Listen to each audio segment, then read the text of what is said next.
Welcome to Cyber Inspiration Podcast. My name is Evgeny. I have been around cybersecurity for the last 20 years and I have a lot of experience working with a variety of cybersecurity vendors. My main work is vendor consulting and cybersecurity advisory for companies. As part of my passion in technology and cyber, I've been intrigued to learn how a company starts. I started the podcast to understand the thinking process and what motivated people to start their own company. This podcast is affiliated with Security Architecture Podcast.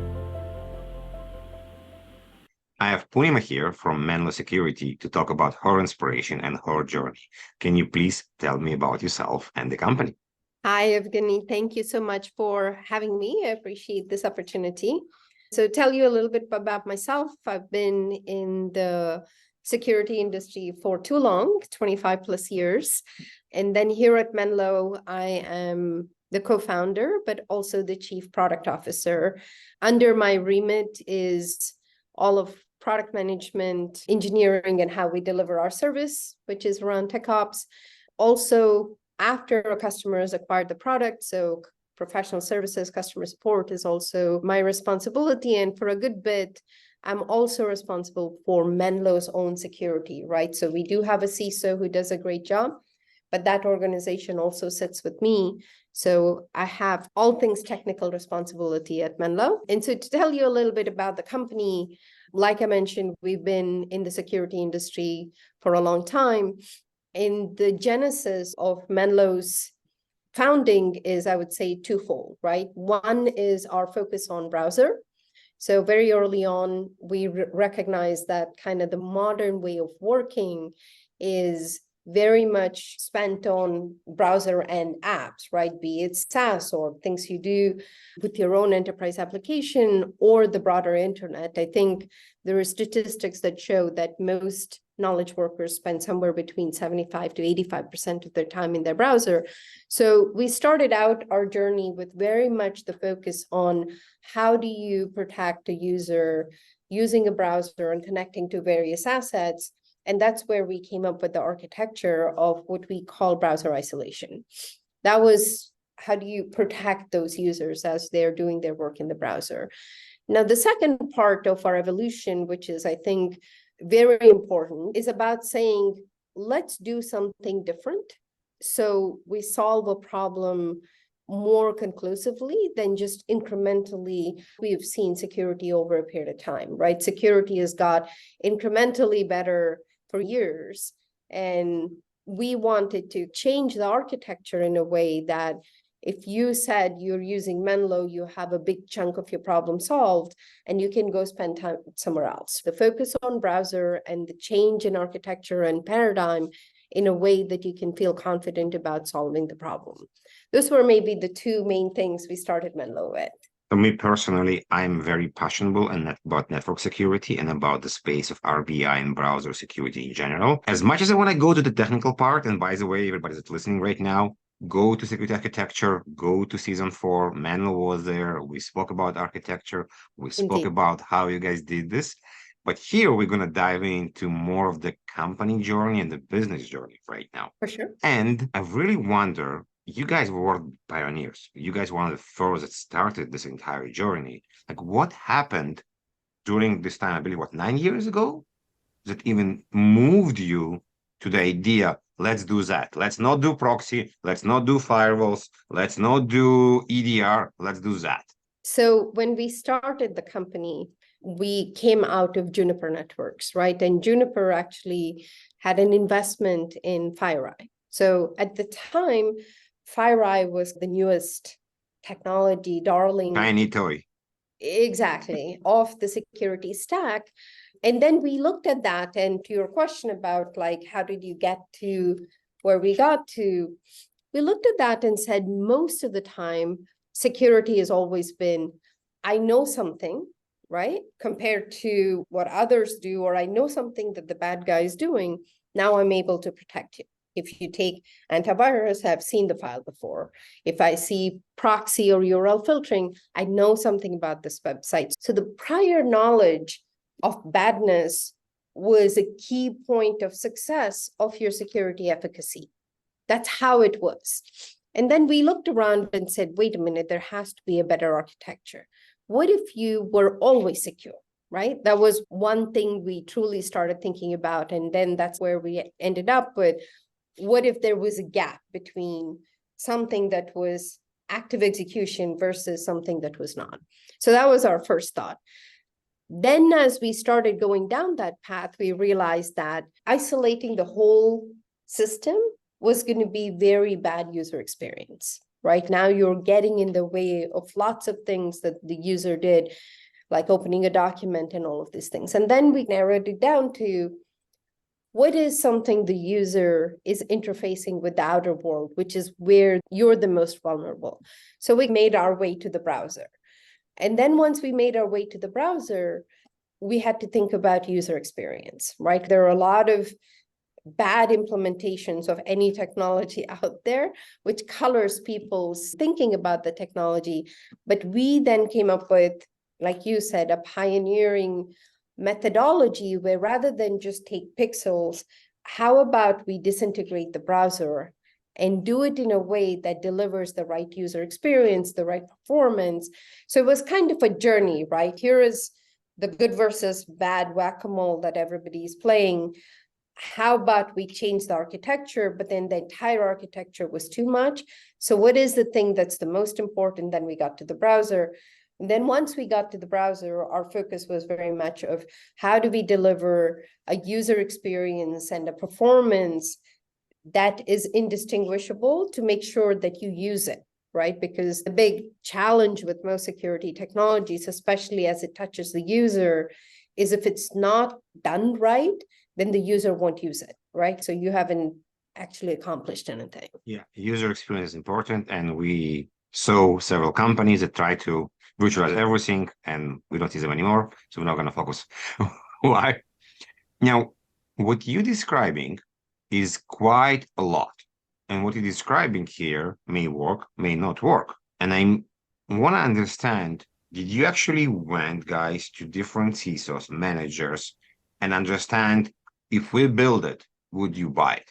Yeah, it's not so much as would you buy it. That part of it is you still have to earn the business. But to your point, we did, right? I remember the early days of Menlo. For any startup, I call it the navel gazing phase, right? Like you're just brainstorming and talking to potential customers or potential CISOs who have, I call it maverick CISOs or forward-thinking CISOs, right? There is definitely a group of CISOs who are like, hey, this makes sense for my environment and everybody's doing it, I'll do it. But there are CISOs who are like a delightful, group of people who are always looking for the next thing. Here's a problem that I've been wrestling with for 10 years. I haven't made any progress. So it was very key for us to find those conversations early on to say, you have this problem. If we solve it this way, does it make sense? And I think of all of the things that we've done over the last 10 years, the thing that I'm really proud of at Menlo is we're very close to our customers, right? Like myself, our CEO, all of the product team, we're always iterating with customers. And this is the joy of the SaaS environment and the agile environment and all of these new things that we work with. We so even take all of our mock-ups and go to our customer and say, what do you think about this workflow? So we're very close to our customer, but I think it was that I remember going on a trip to New York and we'd booked 14 meetings in 3 days. And all of those meetings were this simple concept of browser is your window to the world. You're not going to shut it down. That is where everything is coming from. Here is a different architecture. Does it make sense? And it was so overwhelmingly positive that we knew we had hit on an idea that was going to solve some real problems. So now you have an idea, you get some positive feedback, you need to raise money. How hard it was to raise money? And maybe you can share some of the experience also for people that trying to start their own business, lesson learned potential. Yeah, look, I think somebody in the high-tech industry said, know your tribe. So the benefit of having been in the security industry for long enough, we had the advantage of knowing people who were interested in saying, hey, what are you guys up to? So there's that group of people. But at the same time, you don't want to just get into an echo chamber and talk to just those people. So I can say that even as we went through our Series A, we probably talked to anywhere between a dozen to 15 different venture capitalists. And to your point about somebody who's listening, who's wanting to raise the money, maybe who's doing it for the first time, the best advice I can give, which we did, and I don't know if we did it as consciously, but we did a good job, was to say, who are your VCs, who are your feedback sounding boards, right? So they may be, for whatever reason, not the right profile of your investor, but VCs hear like tens of pitches in a week. They all have an excellent ear for the story, the market definition, and all of those things. So we did an excellent job shortlisting our sounding board VCs before we went to the VCs, which we knew were our kind of target for raising the capital, right? So I would advise everybody, even if it is not a VC who is going to give you the money for whatever different reasons, make sure you get that feedback and you're able to incorporate that feedback into customer conversations, the market, all of those data points that really make your pitch and presentation stronger. Spend the time to go through that analysis before you go to the real kind of VCs that you're targeting to raise capital, right? Like, it was an interesting lesson for us to learn, and I think we did a good job around that. This is a very good advice. Thank you. I hope people will appreciate it. Maybe in the future, we'll hear about their stories as well. Yeah. After you got the money, now you need to hire people. So depend on the companies I'm interviewing. I had a lot of companies that started during the pandemic. I said, quite a few that been there for a long time. And I definitely see a difference between companies that started a couple of years before the pandemic and during the pandemic. Because before the pandemic, it was more about, okay, I have an office, people going to come in. There was no even, why would I have remote people? But still, the concept of people is the same. Maybe working with them virtually is a bit harder.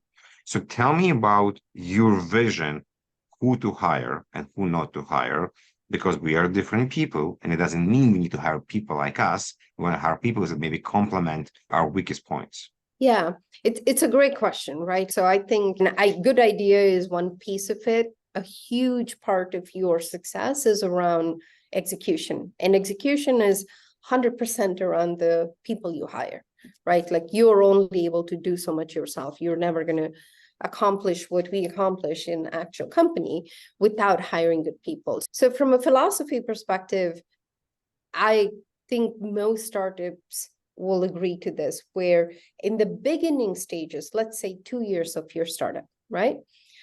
You hire what I call more of the generalists, right? And there is a very select group of people who really have the talent to span across a very broad spectrum of topics, be it networking and user experience, talking to customers, like people who have a very unique skill set, and you want to build that team first, right? Like, your first 3-4 years of your company is about what I call rockstar generalists who can bring that to the table. Once you start, I think it's the founder of Indeed.com, there is a point in time in your journey where he calls them higher pointy people. You'll see your team move from generalists to specialists for things that really matter for the company. And then there will still be the generalists that you need. But that team configuration, how you build that team of the rockstar generalists to the specialists and expansion of the team, that was a huge learning and an observation for me, right? Nobody had distinctly told me that this is how you should do it. That's how we ended up doing it, and we're successful. But I think it's practice that startup founders should be thinking about, is what is my first 3-year team to what is my scaling team, right? So this is technical skills, and I think it's a very good advice. Can we go deeper and talk about personal skills? I can be an amazing technology person, but I can be an asshole as well at the same time. Yeah. So it's an interesting question. I usually look for kind of three things in people, right? I'm a big fan of the rule of three, right? Most people won't remember anything more than three anyway. So three is perfect for you to do. I think the first two are easy. First one is area of depth and expertise, because you don't have the time to teach people new skills in that first period of time where you need to be moving fast. So experience, relevant experience is an important one. Judgment is so huge, so hard to interview for and so hard to hire for, but you can, with practice, tell we call it the smell test, right? You can tell if you give somebody an A and a B, what their judgment of that situation looks like. And that's very important. And the third one is what you mentioned, right? Which is your ability to operate as a team. I'm a big fan of listening to lots of podcasts and lots of books about how you build high functioning teams, and the focus on team, how you build a team changes. But I think that focus on high functioning teams is super important in that third aspect of how you hire people. So it's relevant technical experience, judgment, and the team dynamics. And it changes over time, right? To your question, maybe when the team is smaller and you are dealing with those rock star generalists, you will get a couple of people who are not the perfect profile, but that's okay because you're going to have them learn to respect each other on other dimensions. But when you get to scale, your ability to absorb and the toxicity of somebody who's not a good fit for your team starts to multiply. So again, I'm always telling anybody who asks me for advice is who you are when you're under 50 and what that configuration of the team is going to be very different than when you're 100 and when you're 300 and 500, right? And don't think one formula is going to apply all the time is maybe the biggest thing that you want to be aware of. When the pandemic started, how the dynamic changed for you in the company from the communication perspective, from basically team meetings or whatever you guys did to change? Because we all need to change. We all need to adapt to what's happening. I think we observed a few points of change, right? So the first one is from a hiring perspective. We always had the what I call talent first philosophy, right? So if somebody that is really good fit for Menlo lives in a different region, we're okay with that. And we have all of the tools and the infrastructure for us to be able to absorb that person into a fully functioning member of our team. But with the pandemic, it really opened up the world for us, right? We were still trying to do it as certain centers of like where people were able to come and visit as a team. But with the pandemic, we said, look, the world is our oyster. We'll hire people anywhere. So to me, that was extremely liberating and a great way to test all of our processes and embrace what I think was a benefit in the long run. And then the second bucket of it I'll put is all of us adapting to that always virtual world, right? So we went through, again, certain steps of what are the tools we need for, as funny as it sounds, one of the biggest things that we got back from our engineers is like, we're so used to whiteboarding. This virtual thing is killing us because we can't communicate as effectively without a whiteboard. So we said, okay, let's go solve that. So pandemic was new for all of us, but every time we hit a efficiency bump, we would go solve it. So by the time we ended the pandemic, I felt like we were really operating very well oiled way. People still missed the interaction, the people aspect of your job, but I think we were very intentional and deliberate in solving each of our problems and having the benefit of hiring talent anywhere in the world. I'm wondering in what point you understood that you're actually building something, what did you want to build, or you needed to pivot? Because you started, you're building, you're starting to sell, but in one point you can crystallize, yes, this is the correct path. I don't need to change anything else. I think to be realistic and humble about it, you never get to a point where everything is just humming and I'm like, okay, my job here is done and move on with life, right? So unfortunately, you never reach that because there's always evolution. But I think to your question about where we felt like we actually had delivered and arrived in a way was when we hit our 1 million users on the platform. And when we hit that million users, and we would see that customers are using Menlo for 90% of their browsing, we felt like we actually had really reached a milestone where we are delivering good user experience, that people are using it as much as they're using. And the quantity of users is big enough to say that this really is delivering on the promise, right? So that was maybe one of the first ones where we said that. And then, of course, there are revenue milestones along the way, right? Which kind of make you stop and recognize that, yes, this is actually generating, people are willing to pay for it and doing all of that. The other kind of, I think, was a very big moment for Menlo is we didn't have a government sales team. And there was an RFP from the US Department of Defense that we just participated because it felt right. It sounded like they were asking for what we built. And we didn't know there were like 27 giant vendors competing for it, right? And then we ended up winning it 2 years later. And the largest deployment for Menlo is that 3.5 million users of the US Department of Defense. And to me, the biggest or the proudest point of it is we walked in there with no knowledge against incumbents or against big companies. To me, an amazing example of meritocracy, right? And this is so interesting what you're saying right now, because there's a philosophy of ignorance or philosophy I don't want to know. Right. And basically, I have a kind of an idea that if you knew there are 27 vendors, right, you may change your mind. You're like, why would you even do this? It's nuts. But you didn't know. You just went with it with everything you can, and you did it. And I don't know if it's a philosophy or what it is there, but something is in your mind may work different if you knew. Yeah, and I think that's the part that I look back and enjoy, right? Like we competed purely against ourselves in a way, right? Like we just showed up and did what we would do best. And to your point, if I knew there were 27 vendors, maybe our approach would have changed, right? Like now you're trying to position against a competitive product, or maybe Impress. you're not. Exactly. Maybe you're not focusing on the right things that are important for the customer. But to me, it was such a pure dialogue between a customer and Menlo's product capabilities.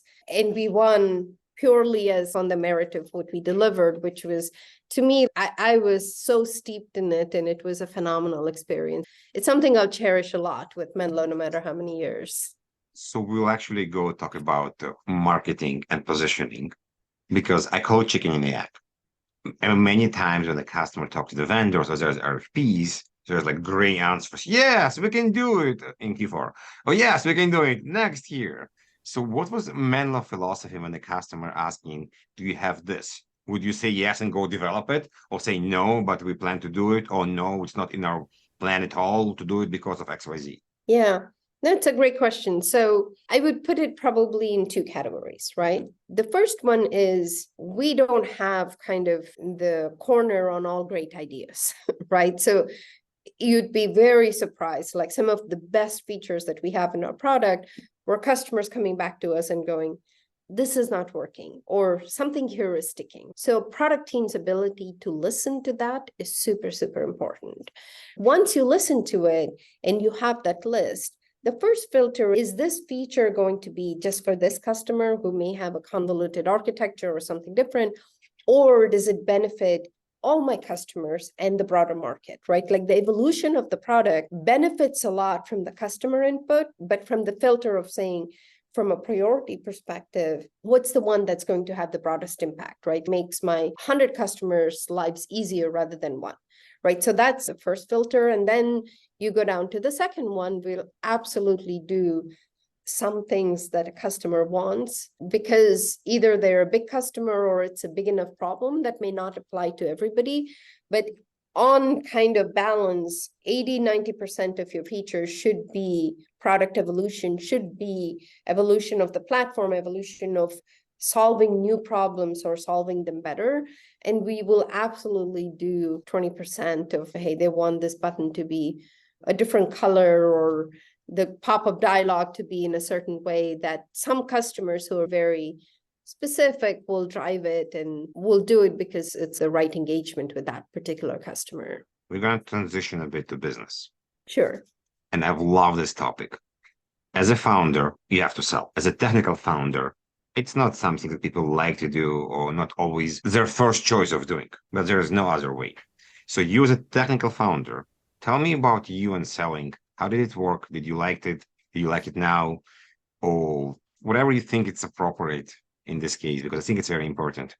Yeah, no, look, I think a technical founder will come at it from a slightly different perspective than maybe a sales founder or maybe even a CEO who's selling it at a business level. I like my selling platform a lot more than the other one for sure, right? So when you're a CEO or when you're a salesperson, you're maybe engaging with certain dimensions of selling, which may be around ROI, which may be around like budgets and things like that. More times than not, I get the purity of a customer conversation of what are you trying to solve? Let me show you how I can solve that problem for you and tell me what I'm missing. So for me, most of my selling is more of a dialogue with the customer and a learning opportunity for me of what am I missing and what are we building. So my selling voice and my selling platform is a lot more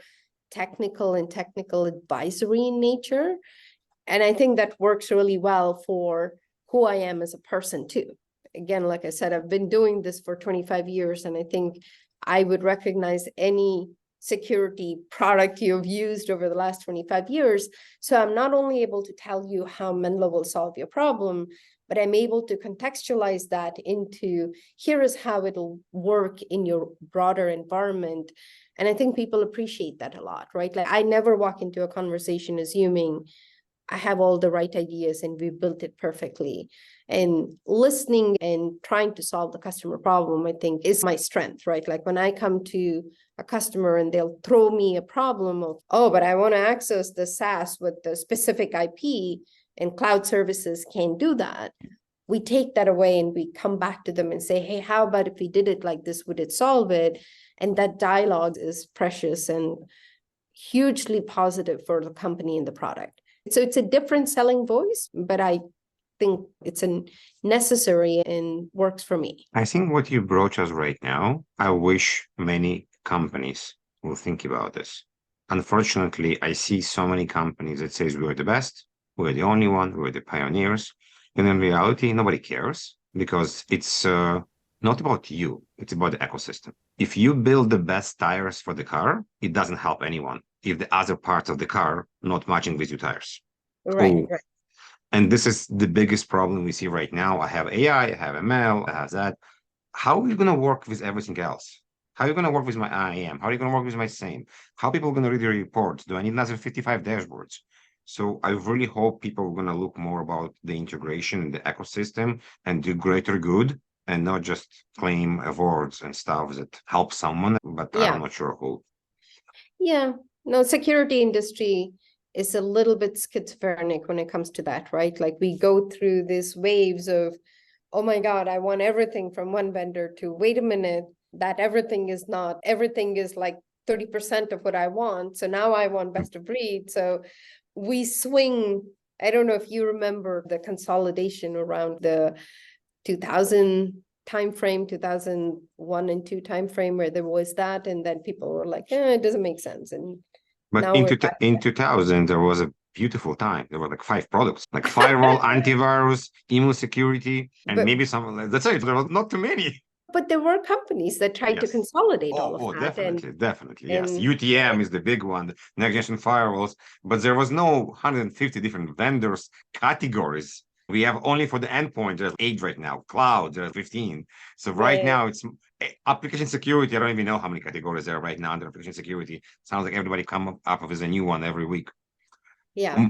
But let's go back to the topic about finding and founders. I'm thinking that probably when you talk to the technical people, and because you're technical as well, they don't feel pressure that you're trying to sell them something. I think they feel more about, as I mentioned, a dialogue, that you come here to make a deal, to close a deal, but you're coming there to help them as well. Right.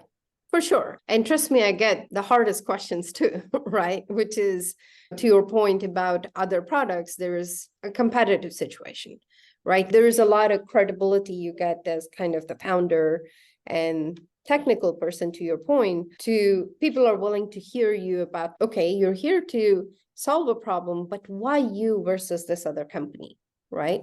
And being able to articulate that again, crisply, but from the point of view of the customer, right? It shouldn't be my product is better because I built it, but why is it better for you when you deploy it? What are the things that you're going to see? I usually focus on, look, deployment is going to be easier with Menlo, user experience is going to be easier. Here are a couple of key performance things that you should be thinking about when you're thinking about this brand new thing. So the more you can put it in the customer voice to say, these are the things you're going to trip up on. I know I've seen it.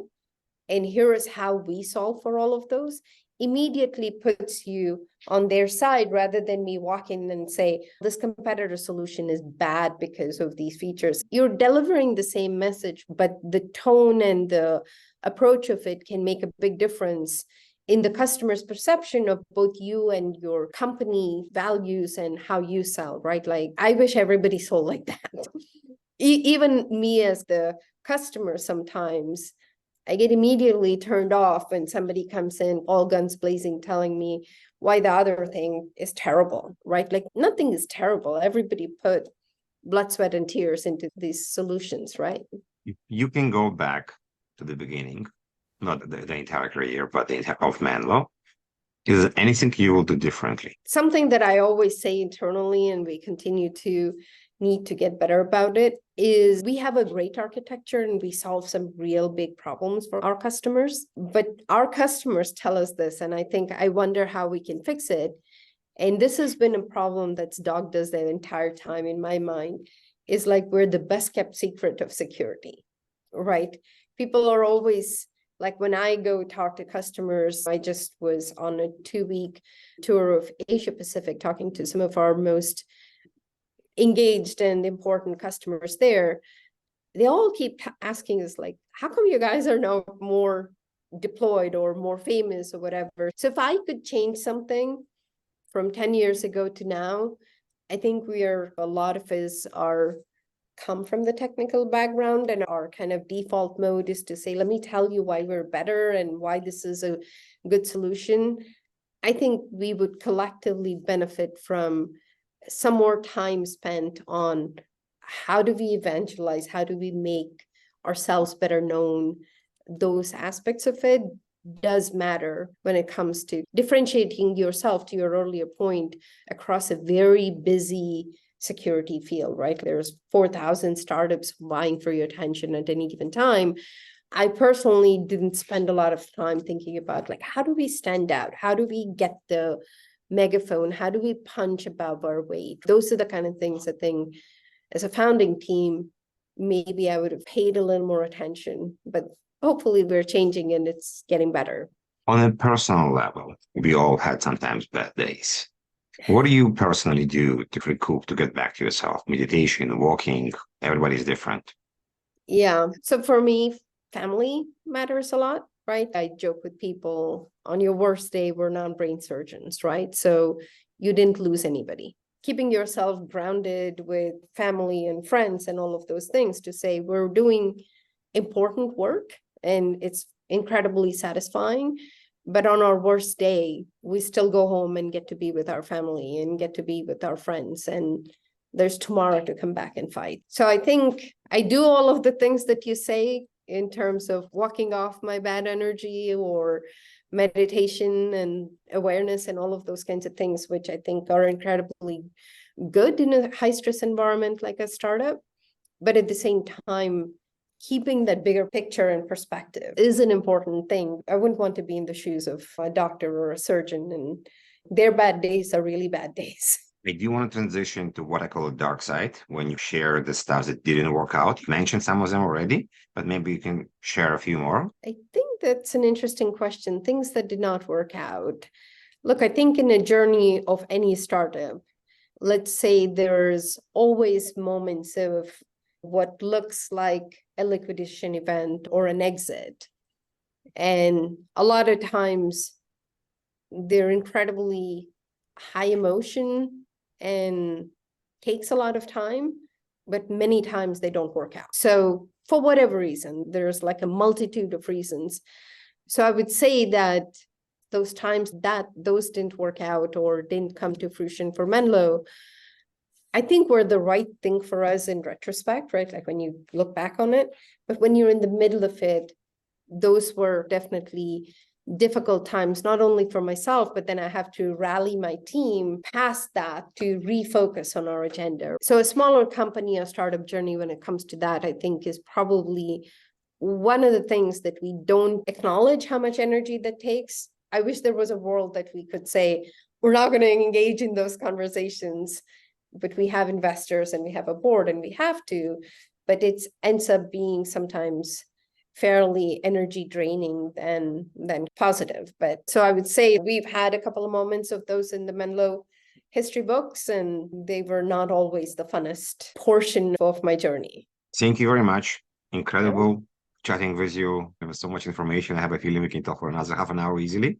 So thank you for sharing your journey and where you guys right now. Glad to be here talking to you today. Thank you for the opportunity, and I enjoyed our conversation too.